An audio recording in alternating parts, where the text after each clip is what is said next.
About 45 million people in the United States wear contact lenses to correct their vision, but not everyone can wear off-the-shelf soft lenses. Does that mean glasses? Not necessarily. In this episode of OCuTALK, Dr. Stephanie Schumacher will explain the difference between scleral contact lenses and soft contact lenses, which patients should consider wearing them, and the unique benefits that they offer. Dr. Schumacher? I want to talk to you. Not now, later. No, now. My name's Nick, and today we have a very special guest joining us. Please welcome Dr.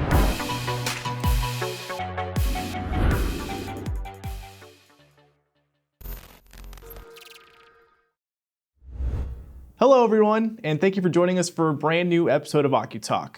My name's Nick, and today we have a very special guest joining us. Everyone, please welcome Dr. Stephanie Schumacher. Dr. Schumacher, thank you so much for joining us today. Thank you for having me. I'm excited to be here. Well, we're excited to have you here. Thank you again for taking the time out of your day to visit with us. So before we get into our conversation today, Dr. Schumacher, I was hoping maybe you can introduce yourself to our audience. Just let them know a little bit about your background and your specialty. Sure, I'd love to. So I am a University of Waterloo School of Optometry grad. So I'm up in Canada. And then after I finished optometry school, I did a cornea and contact lens residency at Ferris State University in Michigan. And so I actually just finished that residency in July of 2022. And then this was my first year back in Canada. I'm working at an OD-MD practice, and I kind of started up their specialty contact lens division alongside their cornea specialist. So that's what I've been up to kind of after residency, but it's nice. I think I have some good perspectives from, Canada north of the border, and then I also did my residency in the US. So I've had the opportunity to meet optometrists from all over North America, and that's been a really fun experience as part of my training that I've really enjoyed. Well, that's awesome. That's a fantastic introduction, Dr. Schumacher. Again, thank you for joining us today on OCuTALK. So for our discussion today, we were actually hoping you could talk to us a little bit about scleral lenses. So before we can dive into them a little bit, can you actually, for those viewers who may not know, what exactly are scleral lenses? Sure. So a scleral contact lens is very different than an off-the-shelf soft contact lens for a couple of different reasons. The first being that it's a large diameter lens, so much, much larger than you would see with a regular soft lens. Because of that, it rests on the sclera, which is the white part of the eye, and that because it's resting on the sclera, it's immediately comfortable. It's a rigid material, so it has the optical quality that a rigid gas permeable contact lens would have, but it's significantly more comfortable than a GP lens would be when you first put it on the eye. It's kind of the best of both worlds because it gives superior optics, but also kind of instant comfort. And for that reason, they become really popular over the last 15, 20 years. Well, now that we know kind of a little bit about scleral lenses, why would someone need scleral lenses exactly? Yeah, that's a great question. So scleral lenses are essentially filled with solution inside of them, which makes them very unique. And that solution, preservative-free saline solution, coats over the cornea and kind of makes a regular surface where there may not be. So really, in the simplest sense, anyone who has any type of corneal irregularity or abnormality would benefit from these lenses. And that can include things like having cornea transplant, having any type of corneal scarring, any type of corneal dystrophy that causes irregularity, significant dry eye disease, high prescriptions, irregularities after LASIK. That's kind of just the beginning tip of the iceberg, but any type of corneal irregularity or high prescription can benefit from these lenses. And a big part of the reason is just the superior optics they provide, and that bowl of solution inside, and then the gas permeable optics corrects over the irregularities. And so it really gives much, much better vision than those types of patients would be capable of having in a regular pair of glasses or off-the-shelf soft lenses. Well, fantastic information. So now we know why someone would need scleral lenses. I wanted to ask you, are there different types of scleral lenses out there?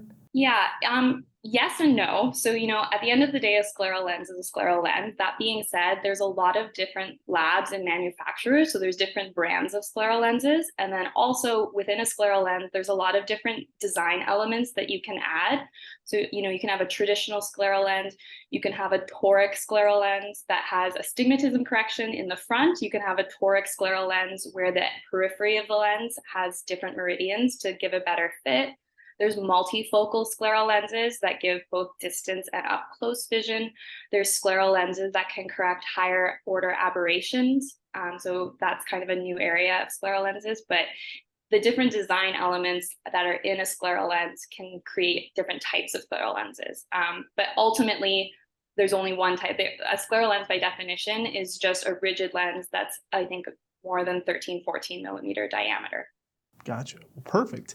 And so you talked about it a little bit in the interview so far, but I wanted to maybe dive a little bit deeper if we could. What is the main, or big differences you could probably point out to us, that the differences between regular contact lenses and scleral lenses? Yeah, I think well, with all specialty lenses, but specifically scleral lenses, they're highly, highly customized to the individual's eye. So when you get an off-the-shelf contact lens, it comes in one diameter, one base curve, and kind of step increments of a prescription. Scleral lenses are very different in that they're made to order specifically for the patient's eye. So generally, there's a couple different ways you can go about fitting them, but your doctor will either use a diagnostic lens or collect diagnostic data on the patient's eye, and then they order their first lens based on those specifications. So we can specify the way the edge of the lens kind of matches up with the white part of the patient's eye. The prescription it doesn't just even have to be in quarter diopter steps. You can make the prescription extremely specific. If we want the lens to sit further or closer to the cornea, we can make changes as small as 25, 50 micron changes. And usually in that process of being fit in a specialty contact lens or a scleral lens, there's several visits the patient will go through to kind of make sure the lens is fitting optimally. I know I do this and other practitioners do this. Towards the end of a fit, we're making changes that are just very, very small, like within microns. And that's just, you can't really get that level of customization or specificity with a off-the-shelf lens. Also, soft lenses, again, they don't have the ability to correct irregularities in the cornea. So the preservative-free saline solution and the optics, the rigid lens optics of the scleral lens, have the ability to take someone who, for example, may not meet driving standards in a regular contact lens. If you put them in a gas permeable lens, they'll be able to meet driving standards or do activities they weren't capable of doing before. So that's a huge difference as well. I always try to emphasize, these aren't just lenses that people wear for convenience or cosmetic. These are medically necessary lenses for a lot of patients. Well, fantastic information again. And so you talked about it a little bit. We talked about how these scleral lenses correct irregularities. They're customizable. I wanted to ask you, what other benefits are there to scleral lenses? Yeah, absolutely. Another big indication for scleral lenses is actually dry eye. So because scleral lenses, the bowl is filled with a preservative-free saline solution, it's almost like a preservative-free artificial tear that's nourishing and bathing the cornea all day long. So for any patient that kind of suffers from dry eye disease, which we know is so many people, they're also excellent for that. A lot of patients I have who have an irregular cornea also suffer from some component of dry eye. I practice near Toronto where we have very, very dry winters. And so an added benefit of these lenses is good corneal health, treating dry eye.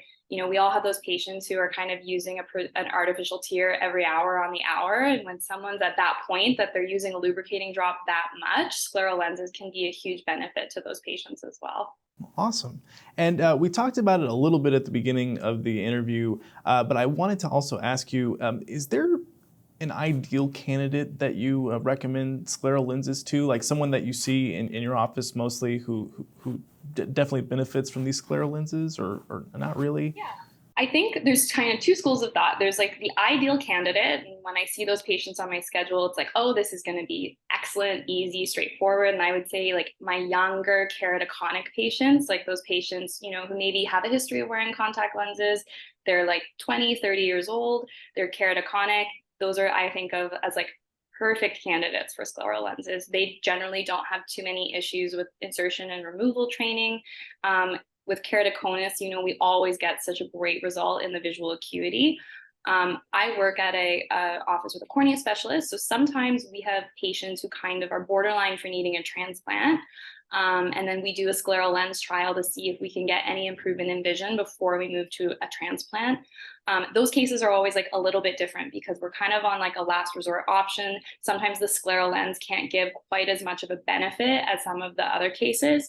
But one thing I've really learned over residency is to really never rule anyone out as like not an ideal candidate. I have fit people in scleral lenses who are in their 80s and 90s. I've taught someone to wear a scleral lens who was 8 years old. And, I've even like with the cornea specialist I work with, he's sometimes said to me like, oh, do you think they'll be able to figure out the lens or get it on and off? And like my answer is always like, yes, it's worth a try. And I've been blown away by some of my patients who are able to like wear this lens, or I was, nervous that it wasn't going to be a good fit for them with their lifestyle or their corneal condition, and it ends up making a huge difference for them. So I would say, there's definitely ideal candidates, but there's also, you never want to count someone out until they at least get the opportunity to try it. Oh, fantastic. And actually, I wanted to piggyback off of what you just said about you've taught some people in your office about how to put these scleral lenses in. That was actually one of my questions I did want to ask you. Is it like normal contact lenses fittings when someone who hasn't done it before, like you want to teach them in office so they can do it outside of the office, like at home and all that stuff? Yeah, our setup is very, very similar. I think, some people get nervous. They look at the size of the lens and they look at the fact that it's actually put on with a little plunger most of the time. So it's put on differently than a soft lens. And in some respects, it looks like it's more intimidating or more difficult to put on. But we do the same thing. So I always set aside 1 hour for my first kind of like teach insertion and removal training. Similar to what you would do with a soft contact lens. Although with these lenses, you have to learn like which solutions to use. You learn how to fill the bowl of the scleral lens properly, and then how to use the plungers to insert and remove the lenses. So you actually have to face the patient's face will be facing down, parallel to the floor. They look straight at the lens, hold their eyes open, and then they push the lens on with a plunger. So it's a little bit different. I've again been shocked at like people's resilience and determination to get these lenses on. Again, for a lot of these patients, like these lenses make such a significant difference in the quality of their vision. I think the motivation factor is really there for a lot of people. And even though sometimes it is difficult, it's like a learning curve, like with anything, even with soft lenses, it can be frustrating when you're learning in those first 15, 20 minutes. But I'd say like 95% of my patients, they end up getting it on that first visit, which is amazing. And you kind of push through the frustration and like get to the last part of the hour where they're getting the hang of it. And it's such a rewarding feeling for both me and them. Well, that is very awesome, and thank you for sharing that. So along with teaching your patients about putting contact lenses, the scleral lenses in, how important is eyelid hygiene that you teach in office? Like, how important is that eyelid hygiene to your contact lens wearers? Yeah, it's so huge for so many reasons. Like, contact lenses aside, lid hygiene is so important for, reducing symptoms of dry eye, for reducing risk of corneal infections. But when you put in the contact lens into the mix, particularly a scleral contact lens, any type of debris or blepharitis along the lid margin ultimately ends up kind of contaminating the tear film, and you're more prone to having complications like midday fogging. The surface of the scleral contact lens doesn't wet very nicely, and so that excellent vision we're striving for becomes compromised because the tear film doesn't wet the surface of the lens in a nice way. And so it's kind of a shame if you have like this excellent scleral lens, you've gone to all this trouble, and then your kind of eyelid hygiene is like reducing vision again a line or two. So, it's something I look at before I fit a patient. It's something we talk about on an ongoing basis, but it's just very, very important to kind of optimizing vision in these specialty lenses. And I think, when you've gone to all the trouble to like be fit in these, come for follow-ups, learn how to put them in, the lid hygiene is like probably the easiest part of it because we have so many great products now to kind of keep up with that. Oh, well, fantastic information there, Dr. Schumacher. And along those lines of, when you teach them how to put these lenses in office, and then you're teaching them about eyelid hygiene to take care of their eyelids. What about like just, it's all about that compliance, right? So what are good tips or like recommendations for those who do have scleral lenses? How do they go about taking good care of those lenses? Yeah, it's a great question. I send everyone home with a little bit of a checklist on like what to do. I think the first thing is just following instructions on wearing them. So scleral lenses are not to be slept in and not to be swam in, showered in, hot tub, nothing like that. I always show people like the approved cleaning solutions. You can't use the same solutions you use for a soft contact lens. There's some really great products. Tangible Clean is a good multi-purpose scleral lens solution. Clear Care, it's been back ordered for like the entire year, but when it is available, is a really great option for cleaning. Boston multi-purpose solution.